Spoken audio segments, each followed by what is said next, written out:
네, 하나님의 말씀 창세기 39장입니다.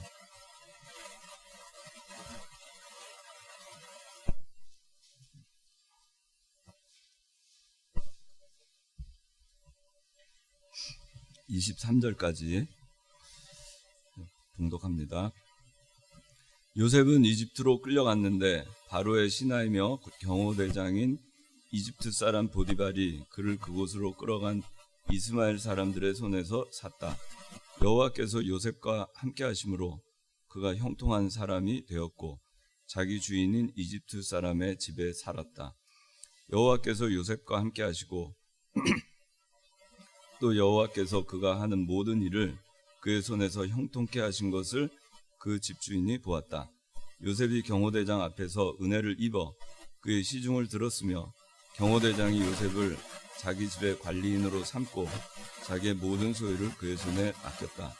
경호대장이 요셉을 자기 모든 소유를 주관하게 하는 관리인으로 삼은 이후로 여호와께서 요셉으로 말미암아 이집트 사람의 집에 복을 주셨으니 여호와의 복이 그 집과 밭에 있는 그의 모든 소유에 내렸다. 그 주인이 자기의 모든 소유를 요셉의 손에 맡기고 자기가 먹는 음식 이외에는 아무 일에도 간섭하지 않았다. 요셉은 용모가 아름답고 얼굴이 잘생긴 사람이었다. 이 일들 후에 그 주인의 아내가 요셉에게 눈짓을 하며 말하기를 나와 동침하자 하니 요셉이 거절하며 그의 주인의 아내에게 말하기를 보십시오. 나의 주인이 집안의 어떤 일에도 내게 간섭하지 않고 그의 모든 소유를 내 손에 맡겼습니다. 이 집안에서는 나보다 큰 이가 없으며 주인의 아내인 당신 말고는 아무것도 내게 금하지 않았습니다. 그런데 내가 어떻게 이 큰 악을 행하여 하나님께 죄를 지을 수 있겠습니까? 하였다. 그 여자가 날마다 요셉에게 말하였으나 요셉이 그 여자의 말을 듣지 않고 그 여자와 동침하지도 그 여자와 함께 있지도 않았다. 어느 날 요셉이 할 일이 있어서 그 집에 들어왔는데 마침 그때 거기에는 그 집 사람들이 아무도 없었다. 그때 그 여자는 요셉의 옷을 붙잡고 말하기를 나와 동침하자고 하였다. 그러자 요셉은 자기 옷을 그 여자의 손에 버려두고 밖으로 도망쳐 나갔다. 그 여자는 요셉이 옷을 자기 손에 버려두고 밖으로 도망치는 것을 보고 자기 집 사람들을 불러서 그들에게 보아라. 주인이 히브리 사람을 우리에게 데려다가 우리를 희롱하게 하였다. 그가 나와 동침하려고 내게로 들어오기에 내가 큰 소리를 지르니 그는 내가 목소리를 높여 소리치는 것을 듣자마자 그의 옷을 내게 버려두고 밖으로 도망쳤다라고 말하고 그 여자는 요셉의 주인이 집으로 올 때까지 그의 옷을 자기 곁에 두고 기다리다가 이 일들을 그에게 말하기를 당신이 우리에게 데려온 그 히브리 종이 내게로 와서 나를 희롱하려고 하기에 내가 소리 높여 외쳤더니 자기 옷을 내게 버려두고 밖으로 도망쳤습니다 하였다. 요셉의 주인은 자기 아내가 당신의 종이 내게 이 같은 짓을 했습니다라고 하는 말을 듣고 분노가 타올라 요셉을 붙잡아 감옥에 넣었는데 그곳은 왕의 죄수들이 갇혀있는 곳이었고 요셉이 그 감옥에 갇혔으나 여호와께서 요셉과 함께 하시고 그에게 인애를 베푸셔서 그가 그 감옥의 간수장에게 은혜를 얻게 하셨다. 간수장이 감옥 안에 있는 죄수들을 모두 요셉의 손에 맡기니 거기서 이루어지는 모든 일들을 요셉이 맡아서 처리하였으며 간수장은 요셉의 손에 맡긴 것은 무엇이든지 참견하지 않았다. 이처럼 여호와께서 요셉과 함께 하셨고 그가 하는 일을 형통하게 하셨다. 오늘 말씀의 제목은 하나님의 섭리와 요셉의 신앙입니다. 하나님의 섭리와 요셉의 신앙. 섭리라고 하는 것은 영어로 하면 providence인데 그거는 어떤 거냐면은 어떤 계획을 세워놓고 그 계획대로 모든 것이 착착 진행되도록 빈틈없이 진행되도록 그걸 돕고 또 통치하고 또 보존하고 그렇게 해 나가는 것을 섭리라고 합니다. 하나님의 섭리. 세상 사람들은 어떤 일들이 일어나는 것에 대해서 그것을 잘 깨닫지 못하고 운명이다. 또 우연히 또 뭐 팔자 이렇게 얘기를 하지만 그렇지만은 하나님을 믿는 우리에게는 모든 것이 하나님의 섭리입니다. 하나님의 섭리 가운데 되는 것입니다. 하나님이 계획을 세워놓으셨고 약속하셨고 그 약속을 이행하시는 분은 하나님이신데 하나님은 그 약속을 빈틈없이 이행하시기 위해서 섭리하시는 겁니다. 그래서 어떤 길을 하나님께서 계획을 해놓으셨으면 그 길대로 가는 것입니다. 이미 그 요셉의 증조 할아버지인 아브라함에게 하나님께서는 창세기 15장에 약속하시기를 내 자손이 이방 나라에 가서 거기 가서 400년간 종살이를 할 것이고 거기서 나올 것이다. 그리고 가나안 땅으로 인도할 것이다. 약속하셨어요. 그리고 4대가 지나서 지금 요셉입니다. 요셉이 이집트로 끌려갔습니다. 하나님의 섭리는 하나님께서 약속하시고 계획하신 것을 그대로 이루시는 것이 하나님의 섭리입니다. 그걸 위해서 그대로 이루기 위해서 약속하신 걸 그대로 보존하시고 그 다음에 그대로 이루어지도록 통치해 나가시는 하나. 그걸 섭리라고 하는 거예요. 하나님의 관할하에 있다. 하나님의 주권하에 있다. 하나님의 주권적으로 주권하에서 통치하고 보존해 나가시면서 하나님께서 목적하신 그 약속을 그대로 이루어지게끔 해 나가시는 것이 섭리예요.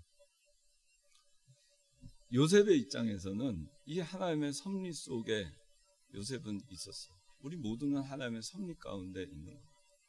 요셉이 태어난 거 11번째로 자기가 원해서 태어난 게 아닙니다. 아버지의 사랑을 독차지해달라고 한 것도 아닙니다. 그것도 하나님의 섭리 가운데 있었던 겁니다. 채색 옷을 입혀달라고 때를 쓴 것도 아닙니다. 그러나 하나님의 섭리 가운데에는 요셉이 채색 옷을 입게 되어 있었고 형들의 시기와 질투를 받은 것도 하나님의 섭리 가운데 하나님께서 이미 그 증조 할아버지 아브라함에게 약속하신 그 약속 이방 나라에 가서 400년간 종살이 할 것이다 라는 그 약속을 하나님께서는 착착 이행해 나가시는 과정 속에 있었던 것일 뿐입니다. 또 이스라엘 백성들이 흉년을 만나서 다 멸절이 되고 멸망할 수 있었는데 그것을 아무도 예상하지 못했지만 하나님은 다 아셨기 때문에 하나님의 섭리하심으로 요셉을 미리 애굽 이방 나라인 애굽에 보내놓으신 겁니다. 하나님의 섭리 가운데 다 됩니다. 요셉은 어느 날 아버지가 자기를 형제들에게 그 도단 세겜에 있는 형제들에게 가서 도시락을 싸들고 가서 형들 잘 있는지 살펴보고 와라. 그 일을 수행할 때 자기가 형들의 미움을 받아서 자기가 구덩이에 빠질 것을 전혀 예측하지 못했습니다.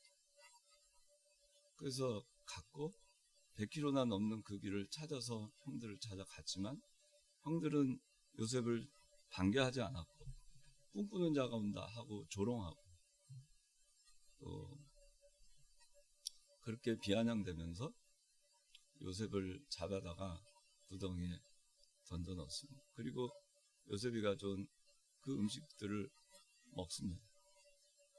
그런데 미디안 상인이 지나가면서 그 형제 중에 유다가 우리가 요셉을 죽일 것까지 있겠느냐, 그는 우리의 같은 혈육 아니겠느냐. 그래서 요셉이 미디안 상인들에게 팔려갑니다. 은 20에. 그 모든 것은 요셉에게는 참 상상할 수도 없는 전혀 그의 인생에 원하지도 예상치도 않았던 그러한 일들입니다. 그에겐 고난이고 고역이고 비참한 것이었고 나락으로 떨어지는 것이고 더 내려갈 것이 없는 그런 상황으로 가는 것이었습니다. 뭐 옛날 영화 같은 거 보면은 노예를 팔려가는 노예를 끌고 가는 거 보면 참 한심해요. 뭐 포승줄에 묶어가지고 가기도 하지만 착고에 발을 묶어서 쇠사슬에 묶어서 양쪽을 그렇게 해서 쇠고랑으로 해서 끌고 가기도 하고, 뭐 말을 태워서 가는 것도 아니고 그냥 끌려가는 겁니다. 그 먼 거리를.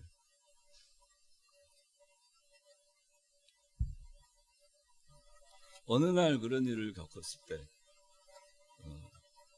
그 사람들은 참 팔자가 기구하다. 또 내 팔자야, 아이고 내 팔자가 이렇게 됐나, 나한테는 왜 이렇게 지지려도 복이 없나, 내가 어쩌다가 아버지의 말을 들어서 여기까지 왔는가, 세견까지만 갔다가 도당까지는 가지 말걸, 그냥 바로 돌아가서 아버지한테 보고했으면 내가 이 꼴이 되지는 않았을 텐데, 많은 후회를 하고, 그리고 원망하고 또 원망하고, 그 비참함과 그 상황을 받아들이기가 너무나 어려워서 병이 듭니다. 너무 억울하고, 너무 원통하고, 너무 분하고, 병이 드는 게 일반적인 케이스예요. 그러니까 하나님은 섭리였지만 요셉에게 있어서는 고난입니다. 누구도 겪고 싶지 않은 환경을 요셉은 마주한 겁니다. 하나님께서는 하나님의 뜻을 이루시려고, 하나님의 계획하신 바를 이행하시려고 그 일을 하셨지만 요셉은 너무나 힘든 상황을 맞이한 거예요. 오늘날 여러분들이 이 세상을 살아갈 때 여러분들의 한 걸음 한 걸음 가는 것은 다 하나님의 섭리 가운데 있는 건 줄로 아시면 됩니다. 그때 여러분들이 불평하고 원망하고 하면은 안 되는 거예요. 요셉은 그런 적이 없어요. 한 번도. 그가 높아졌을 때 교만한 적도 없었고, 그가 나락으로 떨어졌다고 그렇게 만든 사람들을 탓하거나 원망하지도 않았습니다. 그것이 요셉의 믿음이에요. 요셉의 믿음은 뭐냐 하면은 하나님의 섭리, 하나님의 섭리를 믿는 믿음입니다. 이 모든 것이 하나님의 섭리 가운데 되어지는 것이다. 그러므로 나는 이 하나님의 섭리를 믿는다. 그러므로 나는 누구도 원망하거나 불평하지 않는다. 하나님께서 다 아시고, 하나님께서 주관하시고, 하나님께서 나를 이렇게 하시는 것이다. 하나님의 계획이 무엇인가? 그 계획이 나를 통해서 이루어지는 것을 기다릴 뿐이다. 감사함으로. 그러니까 고난이 오면은 고난을 겪자.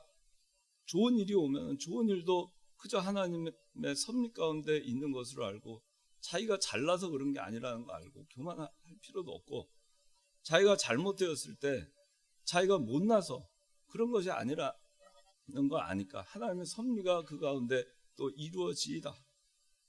하나님의 뜻이 그 가운데 이루어지이다 하고 간 것이 요셉의 신앙입니다. 요셉은 이집트에서 이제 종살이를 하게 됩니다. 39장 1절부터 18절까지가 그 종살이한 내용이 나옵니다.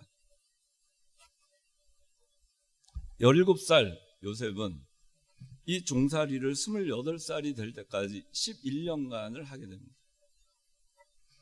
그리고 20절에서 23절까지 이 감옥 생활은 요셉은 2년 동안 감옥 생활을 합니다. 총 13년의 세월을 이 나락에 빠진 생활을 하게 되는 겁니다. 그리고 일약 나이 30살 약관에 애굽의 총리가 됩니다. 그 요셉의 위에는 왕밖에 없었습니다. 그리고는 천하를 다스리는 재상이 된 겁니다. 요셉이 이거를 섭리로, 하나님의 섭리로 받아들이지 아니었으면 원망과 불평과 억울함으로 점철된 그 13년이란 세월을 살다가 13년이란 세월을 다 마치기도 전에 아마 병들어 죽었을지도 모릅니다. 그리고 하나님의 이 요셉은 그 종살이 하면서 그 종살이 하는 가운데에서 관리인이 될 수도 없었을 것입니다. 원망과 불평으로 일을 하는데 일을 잘 할 수가 어떻게 있었겠으며, 어떻게 주인의 마음에 들 수 있었겠으며, 인정받는 종이 될 수 있었겠으며, 쓸만한 사람이 될 수 있었겠습니다.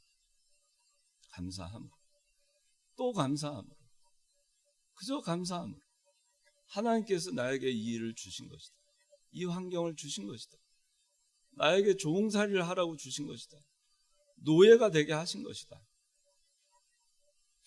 그 하나님의 섭리를 믿었기 때문에 요셉은 17살 그 어린 나이에, 청소년의 나이에 이집트로 끌려갔지만 28살 때까지 11년간 노예 생활을 무던히도 잘 해냈습니다. 그리고 또 2년 동안 감옥살이 무던히도 잘 해냈어요. 그것이 하나님의 섭리를 믿는 신앙이 아니었으면 불가능했을 겁니다. 요셉은 17살에 보디발의 집에 팔려가게 됐습니다. 이것도 하나님의 섭리죠. 어떻게 이 요셉이라고 하는 이 어린 소년이 그 시대의 세계 최강대국의 이집트라는 나라의 경호대장, 요새 말하는 청와대 경호실장, 그죠?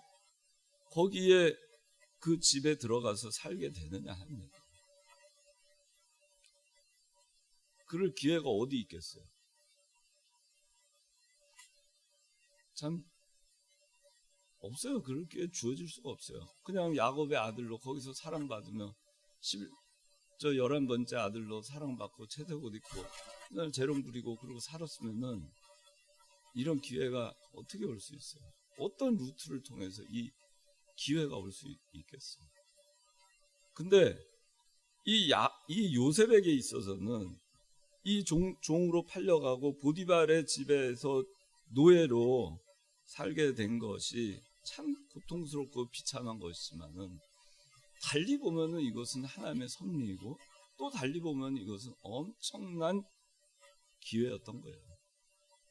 똑같은 상황이라도 우리가 그것을 어떻게 받아들이느냐, 하나님께서 나를 통해서 어떤 일을 하시고자 하느냐에 따라서 그것은 엄청난 기회가 되기도 하고 아무것도 아닌 일이 되기도 하는 겁니다.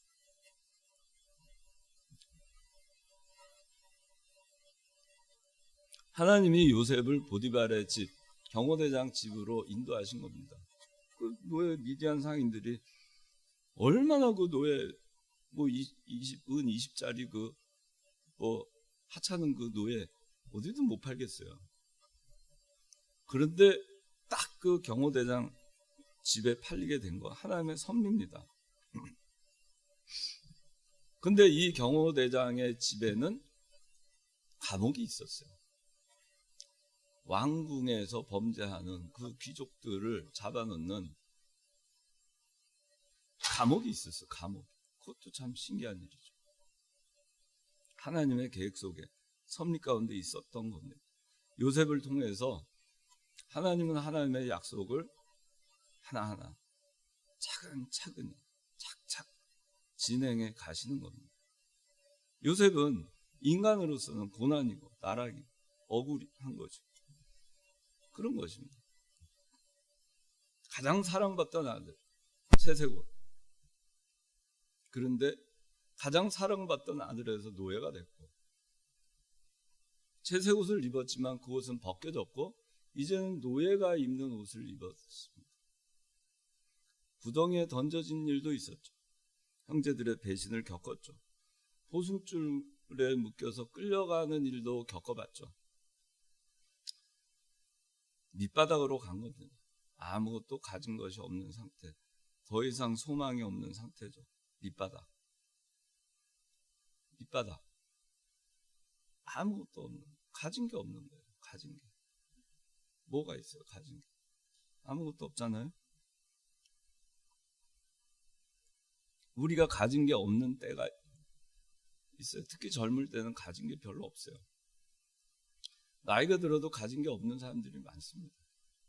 물질적으로나 환경적으로나 친구들이나 가진 게 없는 사람들이 참 많죠. 그런데 요셉에게 이 가진 것이 없는 이 밑바닥으로 내려간 것은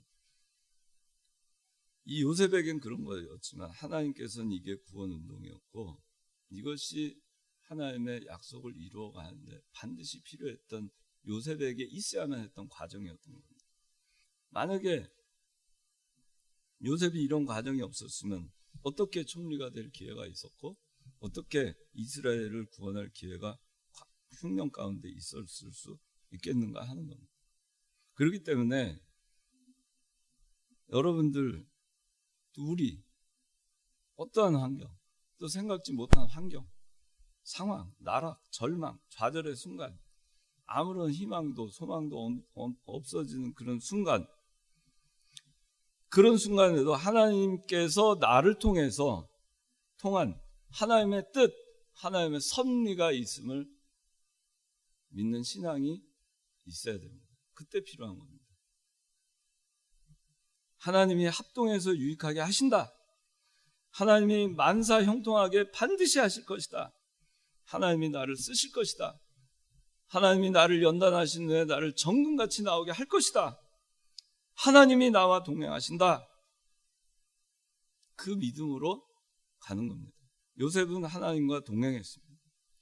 하나님의 섭리를 믿었기 때문에 이 바닥으로 내려가는 가운데서도 하나님과 동행했어요. 하나님과 동행했다. 자, 여기 보세요. 3절 누가 읽어주세요.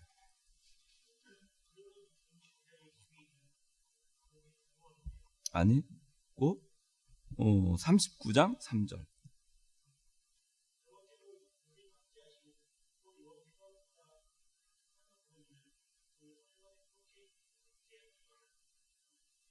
네, 여기 또 21절 39장.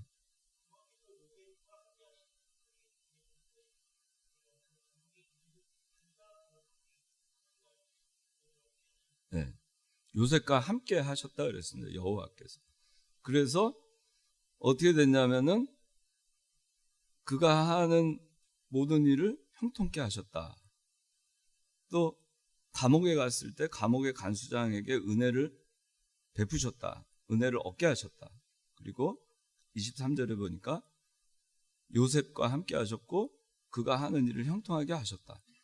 하나님께서 함께 하시면 형통하게 되는 겁니다. 하나님과 함께 하면 형통하게 되는 거예요. 하나님께서 요셉과 함께 하셨다는 것은 요셉이 하나님과 동행했다는 겁니다. 하나님의 동행하심을 믿었어요. 하나님을 신뢰했습니다. 하나님과 계속해서 영적인 교통을 한 겁니다. 그러면서 하나님의 인도와 주장을 받고 그 말씀대로 행했어요. 그게 요셉이 하나님과 함께한 신앙입니다. 하나님과 동행했어요. 하나님과 동행하니까 하나님이 형통케 하시는 겁니다. 하나님과 동행하지 않으면 하나님이 형통케 하지 않아요. 하나님과 동행하면 하나님께서 형통케 하십니다. 만사 형통입니다. 근데 요셉이 종살이 하는 것이 형통한 길이 아니죠. 또 감옥에 들어가 있는 것이 형통한 것이 아니죠. 자유인이 돼야 될 거 아니겠어요? 노예도 자유가 없죠. 감옥살이도 자유가 없잖아요. 자유인이 돼야 될 거 아니겠어요? 근데 이게 형통한 겁니다. 왜 형통한 것이냐? 하나님의 뜻이, 하나님의 섭리가 이루어지고 있기 때문에 그것이 형통한 거예요. 나를 통해서. 그래서 형통한 것이 뭐냐? 뭐 세상에서 내가 갑자기 그냥 직장이 풀리고 갑자기 결혼 상대자가 막 나타나고 갑자기 돈을 많이 벌고 갑자기 막 좋은 일이 많이 생기고 그런 게 형통하다고 우리 사람들은 얘기하지만 하나님을 믿는 사람에게 있어서 형통은 나락으로 떨어지든 부하게 되든 가난하게 되든 초막이든 궁궐이든 그 어디나 하늘나라 되는, 즉 뭐냐면 하나님의 뜻이 나를 통해서 이루어지는 것, 그것이 형통한 거예요. 내가 형통한 길을 가는 거예요. 그게 형통한 거 아니겠어요? 사도 바울의 삶을 보면 참 불쌍하게 됐죠. 사람들이 볼 때는 형통치 않죠. 사도 바울의 삶은 형통한 삶이 된 거예요. 다메섹에서 예수님을 만나고 나서부터. 육신적으로는 고난의 길이지만 영적으로는 형통한 길을 간 겁니다. 왜?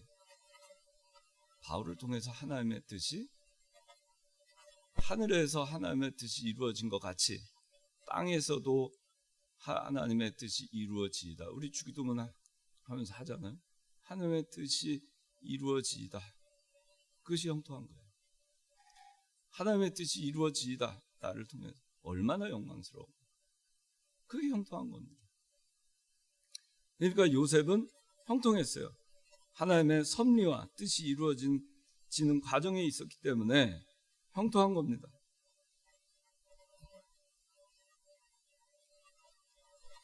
요셉이 감옥 가기 전에 노예로 있는데 잘 풀렸습니다.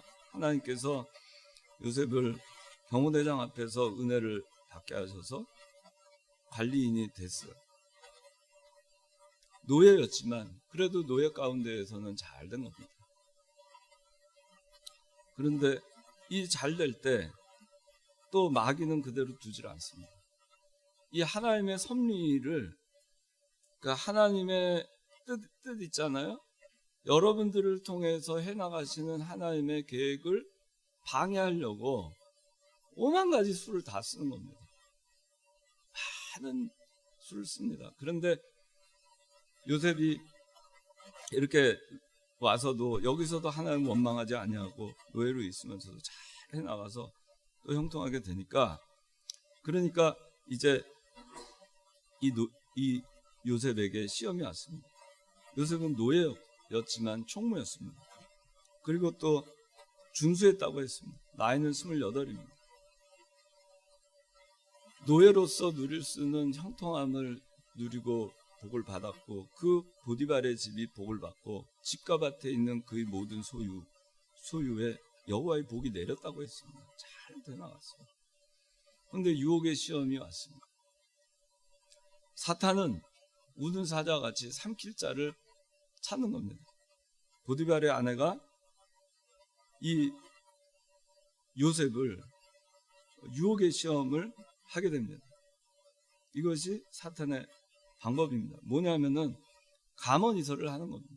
나랑 잘 지내자. 우리 남편 보디발. 근데 나하고만 잘 지내면은 네가 누릴 거 다 누리는, 내 남편이 누릴 것까지 다 누리는 거. 네가 다 누리는 거 아니냐. 나하고 손잡자. 나랑 잘 지내자. 이게 사탄의 방법입니다. 그래서 여기 보니까 어떻게 하냐면 7절 읽어주세요.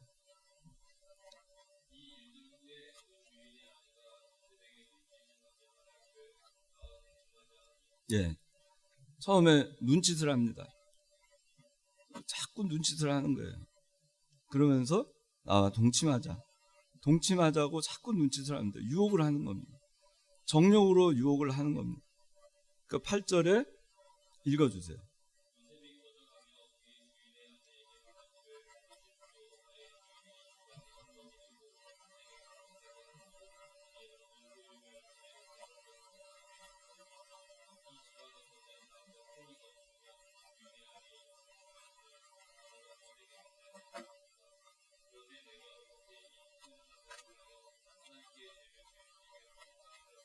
예, 여기 보세요. 요셉이 거절을 합니다. 보십시오. 나의 주인이 집안의 어떤 일에도 내게 간섭하지 않고 그의 모든 소유를 내 손에 맡겼습니다. 이 집안에 나보다 큰 이가 없고 주인의 아내인 당신 말고는 아무것도 내게 금하지 않았습니다. 신앙 양심을 바로 썼고 자기의 한계를, 자기 분수를 제대로 지킨 거예요. 주인이 금한 것은 당신뿐입니다. 딴 거는 아무것도 금하지 않았습니다. 이 보디발과 나와의 그 신의는 그겁니다. 그리고 내 양심에 그 주인하고 한 그 약속, 주인이 나한테 정해준 그 금한 거는 당신뿐이니까 나는 내 한계를 벗어날 수 없다. 내 양심, 신앙 양심을 버릴 수가 없습니다. 디모데전서 1장 19절에는 양심을 버린 자는 믿음이 파선한 자라고 하고 있습니다. 그러면서 그런데 9절에 내가 어떻게 이 큰 악을 행하여, 이거는 죄에 대해서 두려워한 거를, 요셉은 죄에 대해서 어떻게 이 큰 악을 행하여, 이 악을 감당할 수 없는 악이라고 생각을 한 겁니다. 어떻게 이 큰 악을 행하여. 죄에 대해서 두려워했던 겁니다. 넘어뜨리려고 오는 그 유혹을, 이 사탄이 오는 그 유혹을 두려워한 겁니다. 죄를 짓는 걸 두려워한 겁니다. 그러면서 하나님께 죄를 지을 수 있겠습니까? 하나님 앞에 사는 신앙이에요. 누가 보거나 말거나 하나님께 내가 어떻게 죄를 지을 수 있습니까? 누가 없어도 하나님은 보신다. 하나님 앞에서 내가 어떻게 죄를 지을 수 있습니까? 그렇게 얘기를 합니다. 그러면서 거절을 합니다. 10절 읽어주세요.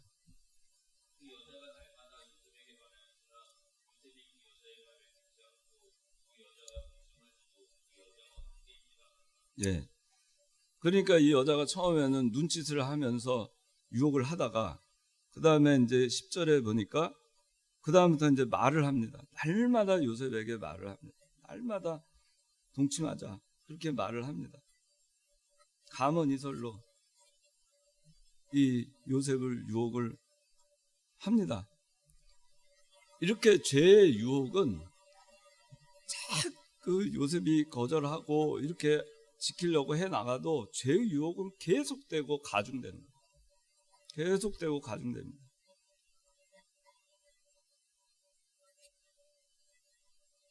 그런데 요셉은 어떻게 했느냐? 그 여자의 말을 안 들었어요. 듣지 않습니다. 아무리 말을 해도 그 말한 대로 하지 않는 겁니다. 그러면서 그 여자가 원하는 대로 동침하지도 않았고 그 여자와 함께 있지도 않았습니다. 그러니까 그런데 자, 우리가 이걸 보면은 죄라는 것이 이렇게 죄 유혹이라는 것이 잘 되나갈 때, 뭔가 이렇게 방심부주의할 수 있을 만한 때 들어올 수 있다는 거예요. 처음부터 요셉에게 이게 들어온 것이 아니에요. 근데 나중에 잘 그 보디발의 집에서 인정받고 다 인정받고 이제 더 이상 뭐 보디발 말고는 더 이상 누구 이렇게 금한 것도 없고, 보디발의 아내 말고 금한 것도 없고, 가정에 총무로 있었으니까 못할 것이 없었어요. 그럴 때 교만해지고 방심부주의 하다 보면 그거를 마귀는 우는 사자같이 그걸 놓지 않아요. 삼킬 자를 딱 찾고 그때 삼켜버리려고 하는 겁니다. 그리고 우리가 잘 나갈 때 죄의 유혹은 계속되고 가중되는 겁니다. 그리고 감언이설로 나하고만 이제 잘 지내면 되는데 뭘 그러냐? 다 네가 누릴 수 있지 않냐? 그렇게 하는 겁니다.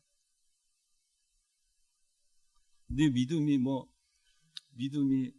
어떻고 네가 그렇게 신앙 지켜봐야 그래도 딴 거 다 네가 신앙 지키고 나하고만 그냥 잘 지내면 요거 하나만 양보하고 잘 지내면 되지 않느냐? 우리가 마귀가 구원운동, 하나님께서 구원운동 해나가고 여러분들을 통해서 구원운동 해나가고 여러분들 사회 나가서 신앙인으로 살아갈 때 그걸 통해서 구원운동 해나가고 교회를 통해서 구원운동 해나갈 때 마귀는 그렇습니다. 요거 하나만 하면 다 네가 누리지 않느냐? 인본주의 요거 하나만 쓰자. 그럼 다 잘 되지 않겠네. 나하고 같이 손잡자. 감언이설에 속아서 타협하고 함께 잘 해보자. 그렇게 하면 잘 될 거다. 다 잘 될 거야. 그렇게 유혹을 해도 그렇게 해서는 안 되는 거예요. 거기에 넘어가면 안 되는 거예요. 근데 삼손은 넘어갔죠. 그래서 들릴라가 그 힘의 비밀이 어디서 나오냐 계속 해가지고 얘기하니까 처음엔 얘기 안 하고 딴 걸로 막 얘기하다 나중엔 진실을 얘기하죠. 그러다가 어떻게 돼요? 머리를 다 깎이고 그걸 블레셋에 잡혀가가지고 맷돌을 돌리면서 두 명을 뽑혔어요. 그걸 비참하게 되고 말았어요. 다윗은 또 어떻게 했어요? 다윗은 누구죠? 그 갑자기 밧세바, 밧세바 목욕하는 거를 보고 그리고 탐욕이 생겨서 정욕 때문에 밧세바를 취했어요. 그리고 아이를 낳았어요. 그런데 그 아들이 죽고 맙니다. 이거는 다윗이 뭐 하고 있다가 대낮에, 그죠? 기도하고 하나님을 찾고 그렇게 해야 될 때 어슬렁거리고 그저 자다 깨가지고 밖을 내다보다가 방심부주의하다가 그런 일이 생긴 겁니다. 그래서 여러분들이 그 난관이 왔을 때, 나락으로 떨어졌을 때도 하나님의 섭리로 알고 그거를 이겨낼 수 있어야 되고, 또 잘 될 때 하나님의 섭리로 알고 교만하지 말고 방심부주의하지 않을 때 이 요셉과 같이 이 시험을 이겨낼 수 있는 것입니다. 모든 것이 내가 하나님의 섭리 가운데 있다, 내가 지금 잘된 것이 하나님의 섭리 가운데 있는 것이고 하나님의 뜻을 이루기 위해서 내가 지금 이용당하고 있을 뿐이지 내가 잘나서 그런 게 아니다. 그러니까 방심부주의하지 말자. 그리고 믿음으로 나가야 됩니다. 요셉은 시험을 이겼습니다. 그러면서 어느 날 여기 11절부터 18절, 어느 날 요셉이 할 일이 있어서 그 집에 들어왔는데 마침 아무도 없었어요. 근데 보디발의 아내만 있었던 겁니다. 12절 읽어주세요.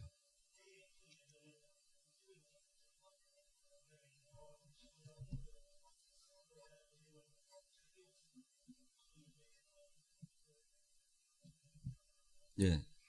이제는 이 여자가 처음에는 눈짓하다가 계속 눈짓하는데도 안 되니까 그 다음에 말로 계속 유혹을 하다가 그래도 말도 안 듣고 하니까 이제는 요셉의 옷을 붙들고 동침하자고 말을 합니다.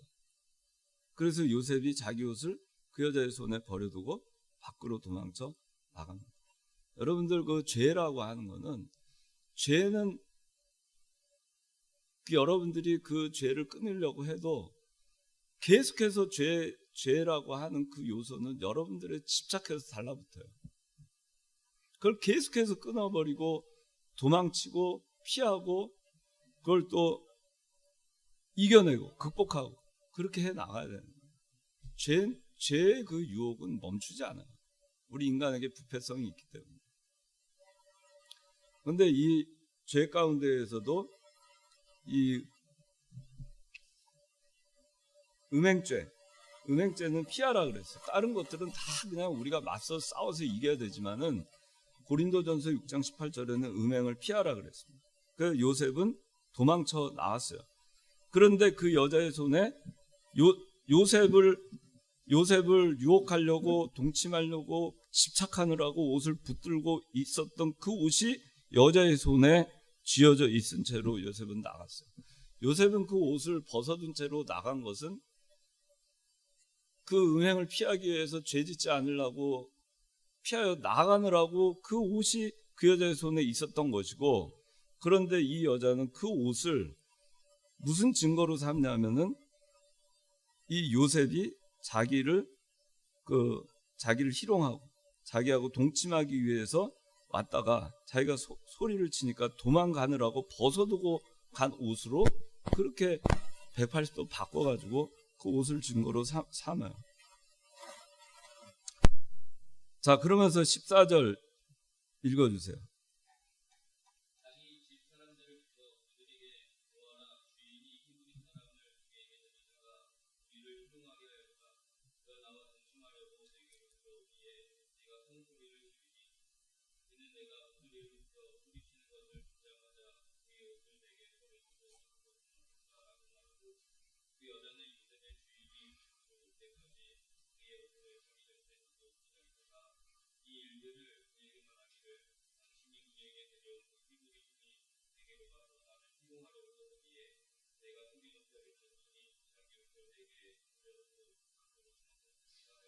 네.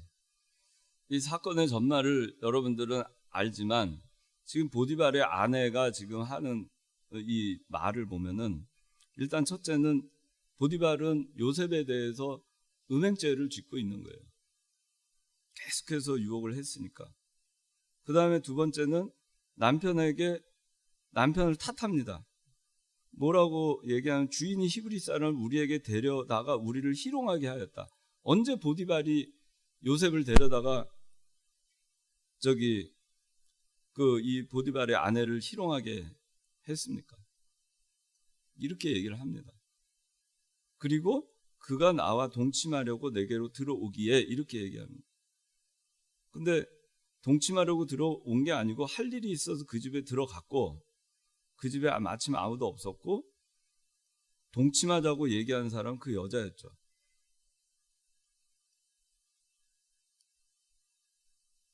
완전히 180도 다르게 얘기를 하죠. 남편에게 거짓말을 합니다. 그리고 그 옷을 내게 버려두고 밖으로 도망쳤다. 옷이 자기 손에 있는데 그 옷을 버려둔 이유가 요셉이 자기와 동침하기 위해서 왔다가 소리 지르니까 도망간 것이다. 그렇게 얘기를 하는 거고, 사실은 요셉이 일이 있어서 들어갔다가 그 옷이 붙들리니까 도망가느라고 옷을 벗고 나간 거였어요. 그래서 보디발의 아내는 가문이설로 유혹을 하고 설득을 하고 요셉이 어땠을지 모르겠어요. 그런데 결국에 자기 뜻대로 되지 않자 누명을 씌워서 핍박하고 참수하고 무고를 하게 됩니다. 근데 요셉은 여기서 시험을 이깁니다. 시험을 이기는데 이때 구차하게 변명하지 않았어요. 보디발이 이 얘기를 듣고 자기 아내의 얘기를 듣고 이 분노가 타올랐다 그랬어요. 19절 읽어주세요.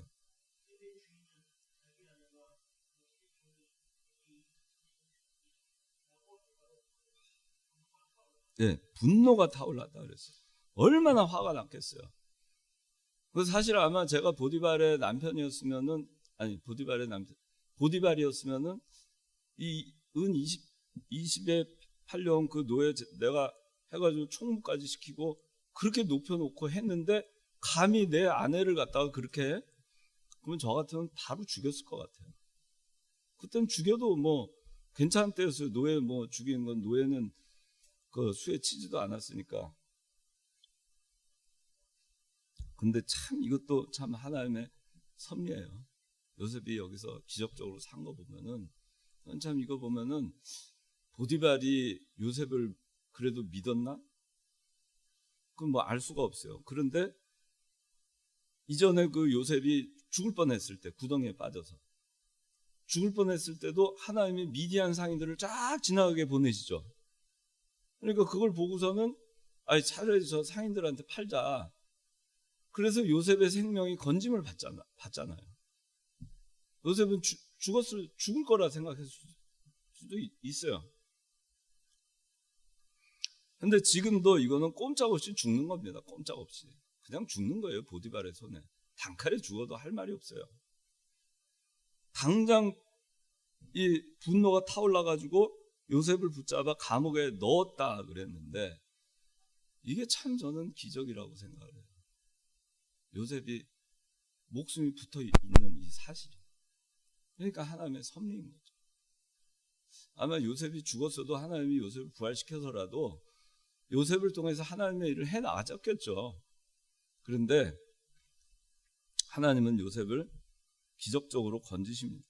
근데 요셉은 여기서 자기가 뭐 보디발의 아내 어쩌니 저쩌니 하고 뭐 아무리 그렇게 떠들고 소리 지르고 뭐 그렇게 해도, 그래서 자기가 그 보디발에게 오해를 받고 분노가 타올라서 감옥에 들어가게 됐는데 그때까지 구차하게 변명하지 않았어요. 요셉은 의로 인한 고난을 묵묵히 감당했습니다. 왜냐? 하나님의 섭리를 알았으니까. 하나님이 주시는 것으로 안 겁니다. 그죠? 초막이나 궁궐이나 하나님이 가라면 가자, 수치를 당케 하시면 당하자, 온갖 오명 누명 불명에 주시면 받자, 왜? 하나님의 섭리 가운데 있을 테니까. 하나님이 아시고 형통케 하실 거니까. 그래서 요셉은 감옥에 가서도 평안했어요. 우리 찬송가 아까 한 것 같이 초막이나 궁궐이나 내 주 예수 계신 곳이 그 어디나 하늘나라. 그 신앙이 있었던 거예요. 왜? 이런 신앙이 어떻게 생겨요? 자기가 죽을 고비를 넘겼고 감옥에 갔는데 이제 감옥에 들어가가지고 있다 보면 이제 보디발의 아내를 탐한 그런 사람이 됐으니 죽을 날만 기다리는 사람이 죄수의 신분이 될 수도 있어요. 언제 보디발이 자기 죽일지 알게 뭡니까?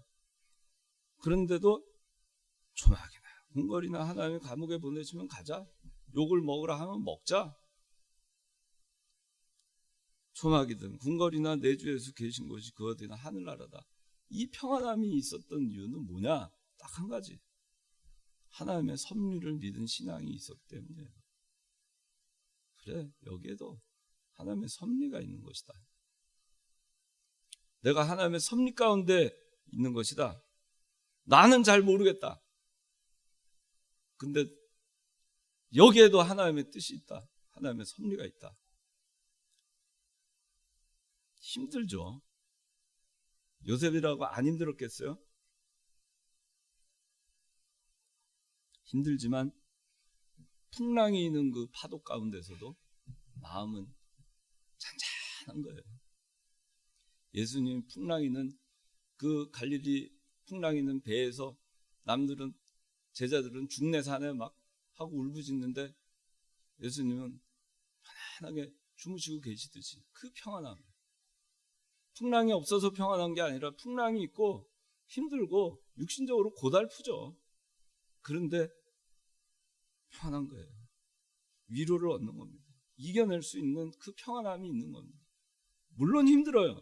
근데 그걸 이겨냅니다. 하나님이 주신 평안함으로 이겨내는 거예요. 그게 뭐냐? 하나님의 섭리를 믿는 거예요.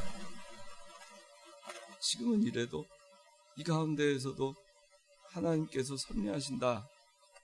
그걸 믿으니까 그 믿음을 가지고 버티고 나가는 거예요. 버티고. 이렇게 해 나가니까 오히려 이 감옥에 가서 간수장에게 은혜를 얻고 간수장의 선임이 돼서 어떻게 됐어요? 23절 22절 간수장이 감옥 안에 있는 죄수들을 모두 요셉의 손에 맡겼어요. 어느 곳에 가든지 하나님의 뜻으로 알고 거기서 충성을 다하고 하나님과 동행한 겁니다. 하나님의 섭리로 알고 하나님과 동행한 겁니다. 노예? 그것도 하나님의 섭리다. 감옥? 그것도 하나님의 섭리다. 여러분들 직장 생활할 때 제가 어제 이 말씀 준비하면서 그 직장에 대해서 좀 생각해 봤어요. 직장. 자기 일터. 꼭 나는 이거를 해야만 한다. 그런 거 없어요. 저는 그렇게 생각해요. 요셉 나는 채색 옷을 입고 11째 아들로 사랑받으면서 살아야 된다. 나는 노예가 될 수가 없어. 나는 보디발의 아내에게 이렇게 억울한 걸로 누명을 쓸 사람이 아니야. 나는 감옥에서 이렇게 죄수로 내 인생이 어떻게 이렇게 꼬인 거야. 나는 이런 일을 하는 사람이 아니야. 그게 아니었어요.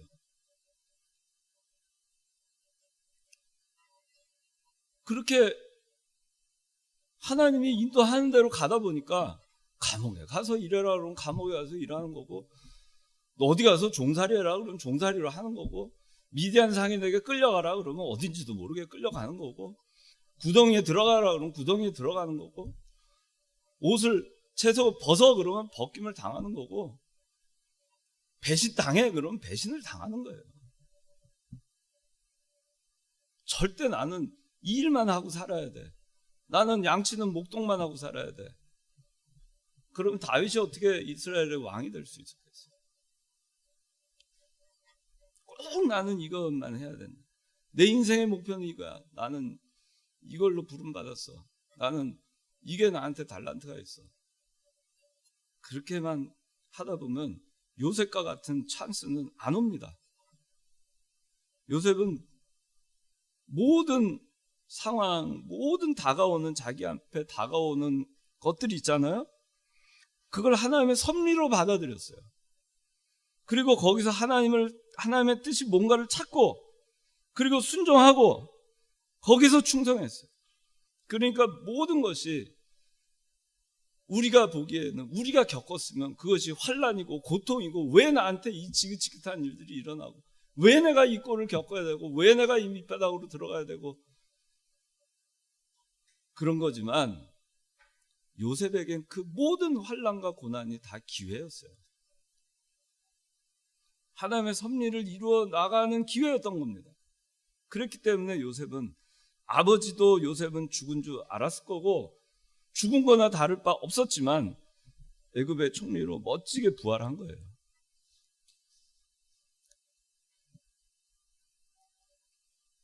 사랑받는 아들 채색옷 좋은 시절이 있었죠. 그런데 얼마 안 지나서 형들이 배신했죠. 시기와 질투, 미움을 받았죠. 비아냥 꿈꾸는 자가 온다 받았죠. 구덩이에 들어갔죠. 비참한 가운데 들어갑니다. 끌려갑니다. 종으로 팔렸습니다. 얼마나 비참해요. 그런데 거기서 총무가 됐습니다. 좋은 시절이 왔죠. 그런데 또 유혹이 왔습니다. 보디발의 오해, 거짓으로 인해서 결국엔 또 감옥을 갑니다. 누명과 오명을 뒤집어 쓰게 됩니다. 또 나쁜 시절이 왔죠. 그런데 거기서 죄수들을 총괄하는 자리에 왔어요. 그 감옥에서는 그래도 좀 좋은 자리가 왔죠. 그런데 거기서 죄수들을 두고 꿈을 해몽을 해줬는데 잊혀진 바 됐죠.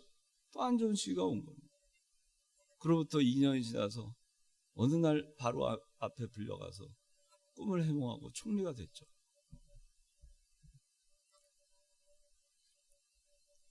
업앤다운이 있어요.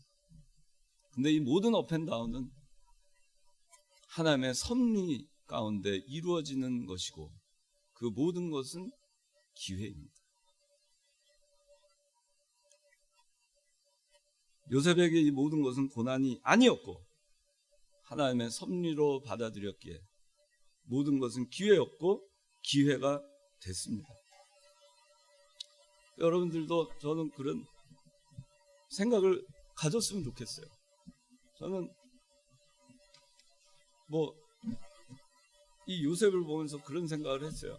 저도 그전엔 그런 생각을 이 요셉 이걸 보면서 그런 생각까지 안 했는데 하나님이 가라 그러면 가는 거예요. 오라 그러면 오는 거고 이런 일을 하라 그러면 그 일을 하는 거고 저런 일을 하라 그러면 저런 일을 하는 거예요. 나는 꼭 이 일을 해야 되겠다.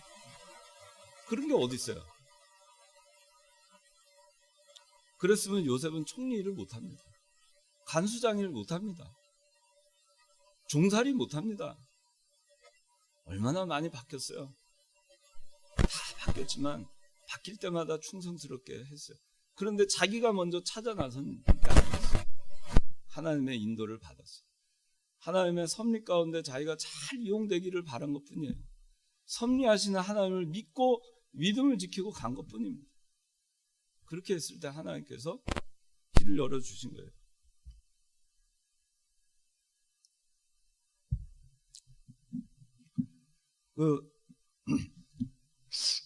마지막으로 저는 이 요셉과 같은 믿음을 가진 건 아니었는데 근데 제가 어렸을 때는요 그림을 그리는 걸 좋아했어요. 그래서 주변 사람들이 화가가 되라 그랬어요. 화가. 그래서 미대를 가라. 그래서 또 고등학교 예고를 가라. 근데 집에서 반대를 했어요. 근데 또 어느 선생님이 또 국문학을 하라 그러는 거예요. 국문학 좋은가? 중학교 때 그런 생각 많이 했어요. 글을 제가 이렇게 수고하면은 또 학교 그 교재에 또 실리고 뭐 그래가지고 국어 선생님이 그랬어요. 근데 저희 아버지는 저보고 또 판사를 하라 그랬어요. 판사나 검사를 하라.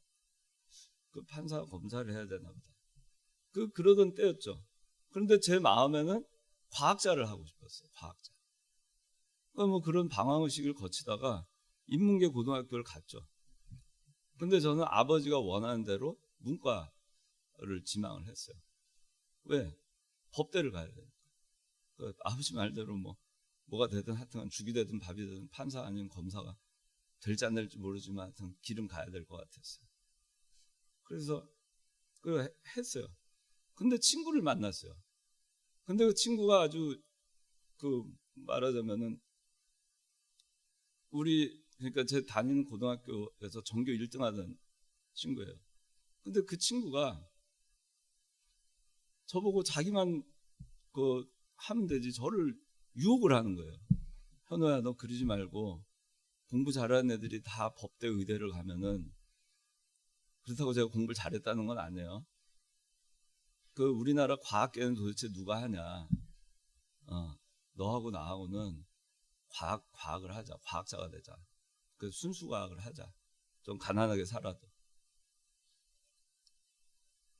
그래서 제가 아버지 몰래 이과로 갔어요. 이과로 갔는데 아버지가 그때 해외에 계셨는데 고3 때 귀국하셨어요. 근데 그때는 성적표를 갖다가 집에다 보내주는 때였어요. 우편으로. 어느 날 갔더니 통지표에 이과 이렇게 해서 나와 있는 거 아니겠어요? 벼락이 떨어졌죠.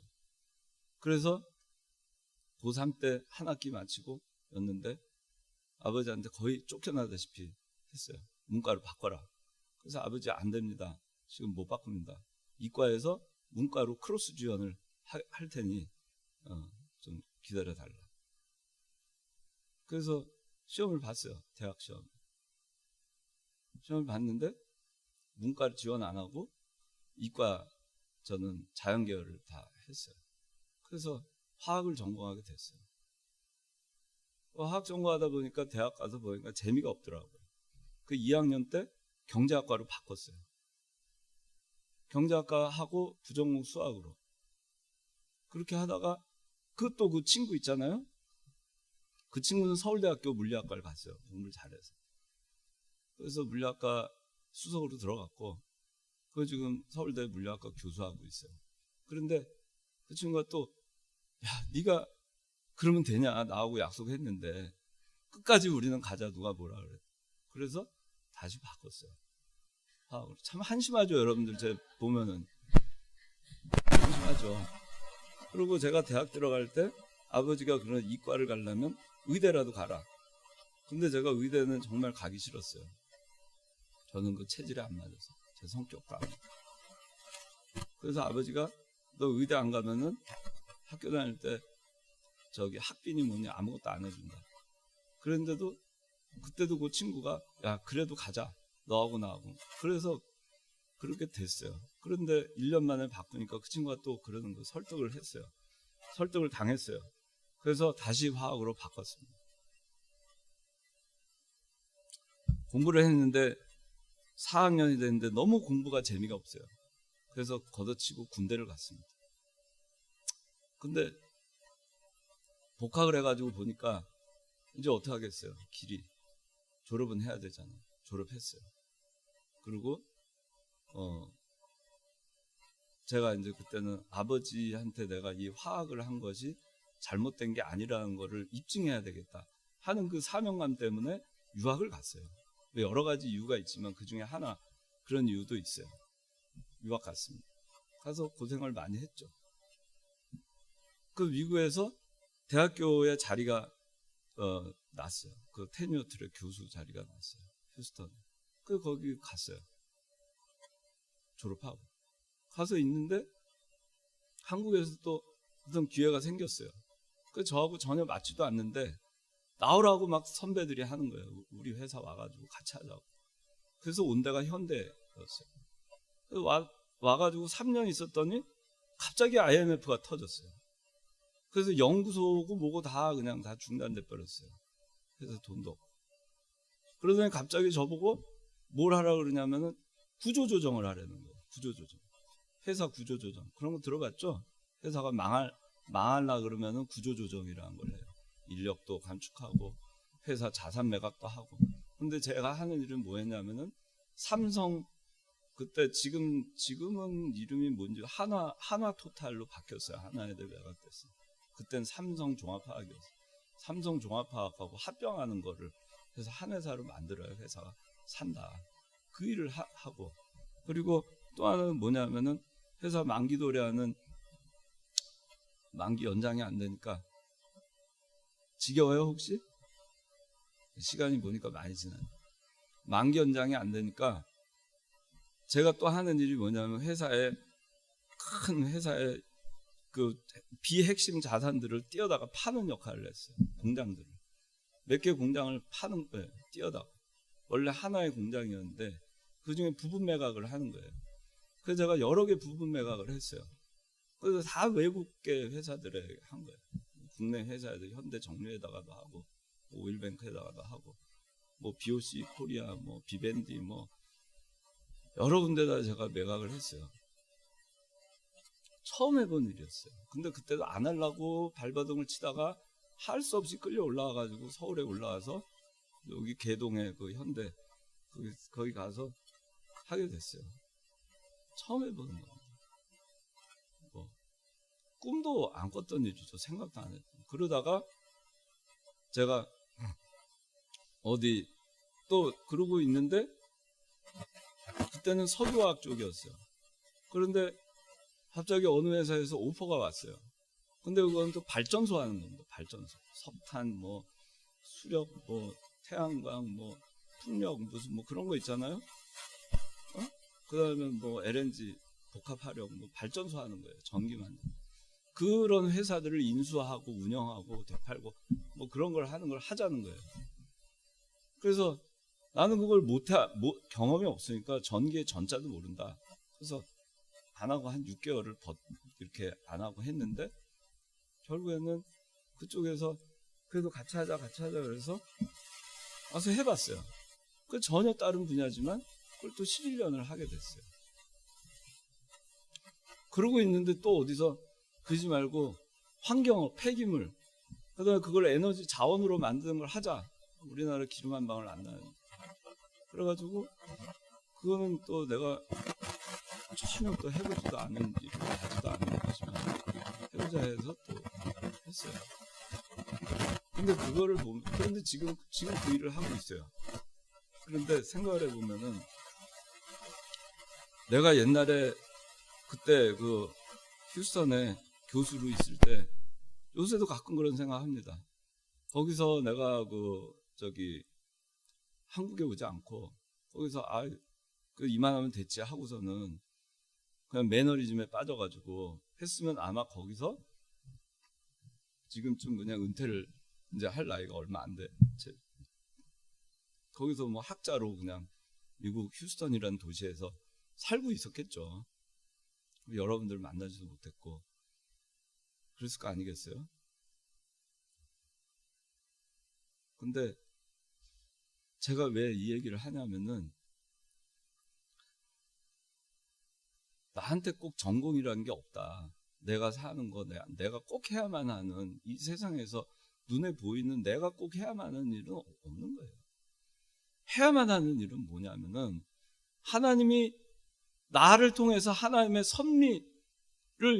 섭리하심 가운데 내가 참여해서 하는 그 모든 일, 그것이 내가 해야 되는 일이에요. 그냥 하나님이 나에게 새로운 일을 주시면 그 일을 하는 겁니다. 거기서 충성하고. 그러다 보면은 요셉이 가정의 총무가 되기도 하고 간수장이 되기도 하고 애굽의 총리가 되는 경우도 있어요. 또 나락으로 빠지는 경우도 있어요. 그래서 여러분들한테 하나님의 섭리를 믿는 신앙을 갖자. 그리고 고집 부리지 마라. 자기 고집 부리지 마라. 자기 육신의 생각대로 살지 마라. 하나님의 섭리에 참여하는 사람이 되라. 하나님이 권하시면 그 일을 순종하고 하나님의 일을 하는 그것이 형통한 길이에요. 자, 오늘 참 시간이 많이 갔습니다.